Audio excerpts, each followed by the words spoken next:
नमस्कार, मी रिद्धी म्हात्रे. आपली शहरं या बातमीपत्रामध्ये आपल्या सगळ्यांचं स्वागत. मुंबई मनपातला भ्रष्टाचार कळीचा मुद्दा ठरणार आहे. ठाकरे आणि भाजपने तलवारी परजलेल्या आहेत. महापालिकेमध्ये आता शिवसेनेचे किंवा सर्वच पक्षांचे लोकप्रतिनिधी हे सभागृहात जाणार आहेत आणि ते गेल्यानंतर मुंबई महापालिकेची तिजोरी यांनी कशी लुटलेली आहे, कसे कसे गैरव्यवहार यांनी केलेले आहेत त्याचा भांडाफोड तर नक्कीच होईल.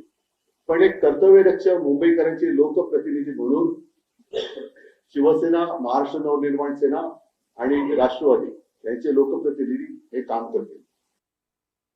गेल्या 25 वर्षामध्ये मुंबईच्या महानगरपालिकेमध्ये उद्धव ठाकरेंनी जो 3 लाख कोटीचा भ्रष्टाचार केलेला आहे, यावरती अनेक प्रकारच्या केसेस सुरू आहेत. अनेक लोक जेलमध्ये आहेत.